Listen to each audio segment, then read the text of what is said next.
Bom dia, meu nome é Tiago Cosmo, eu sou catequista da paróquia de Nossa Senhora, Rainha dos Apóstolos. E hoje eu vou dar continuidade à minha série sobre o rito da Santa Missa. Falarei sobre o segundo momento da missa, que é a liturgia da palavra. A liturgia da palavra representa a nossa caminhada como discípulos de Jesus Cristo, imitando as grandes multidões que se reuniam em torno de Jesus para ouvir a sua palavra. Ela é composta de primeira leitura, salmo responsorial, segunda leitura, canto de aclamação ao Evangelho, o Evangelho, a homilia, a profissão de fé e as preces da Assembleia. A primeira leitura é sempre retirada do Antigo Testamento para evidenciar uma profecia ou uma promessa feita por Deus Pai. Já o Evangelho rima com a primeira leitura ao mostrar a conclusão dessa profecia ou o cumprimento dessa promessa, tendo sempre Jesus como sendo aquele que cumpre a promessa ou a profecia, mostrando que nosso Senhor Jesus Cristo sempre foi e continua sendo o centro da nossa fé, e que mesmo no Antigo Testamento, tudo que foi revelado era sobre ele. Podemos ver isso sendo explicado pelo próprio Jesus Cristo, no capítulo 24 do Evangelho de São Lucas.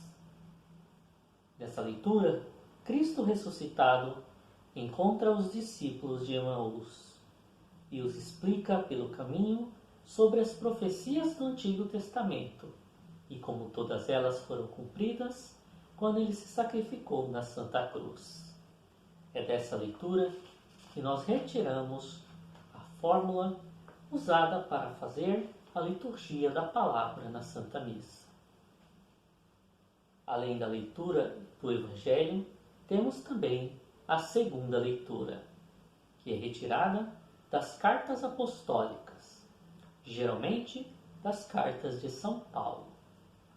São ensinamentos revelados pela inspiração do Espírito Santo, dando foco, assim, à Santíssima Trindade. Pois é sempre Deus Pai que nos fala na primeira leitura. Sempre também Jesus Cristo nos fala no Evangelho. Então, o Espírito Santo nos fala na segunda leitura. Já as respostas da Assembleia são retiradas do livro do Êxodo, quando o povo responde a Moisés após ouvir instruções de Deus Pai.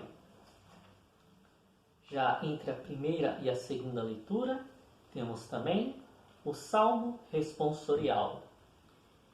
Os salmos foram ensinados pelo rei Davi para Israel, como uma forma de se meditar a palavra de Deus e o seu significado. Na carta aos Efésios, Paulo nos pede para rezarmos ou cantá-los de forma a abrir os nossos corações perante a palavra de Deus. Isso está no capítulo 5.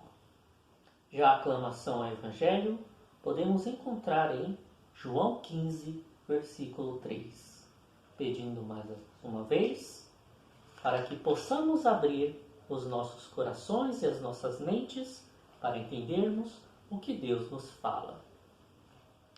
Após a leitura, vem a homilia, que demonstra a ação do magistério da Igreja. No momento, o Padre, na pessoa de Jesus Cristo, nos explica as leituras e dá o sentido real escondido no texto. Após a homilia, temos também a profissão de fé, que é onde se reza o credo apostólico, o resumo da nossa fé e dos dogmas da Igreja. E por fim temos também as preces da Assembleia, que são retirados ou de 1 Timóteo 2 ou de 2 Tessalonicenses 3, como uma resposta positiva a Deus, nós como discípulos, dando o sim ao chamado de Jesus Cristo. Na liturgia da palavra, nós somos discípulos e testemunhas de Cristo e de toda a sua vida e da história da Igreja. Nós acompanhamos a história da salvação, desde o início em Gênesis até a sua conclusão final no Apocalipse. E dessa forma, vivemos a palavra de Deus na nossa vida e na nossa vocação como missionários. E para se viver plenamente esta realidade, nós precisamos acompanhar Cristo continuamente, domingo após domingo.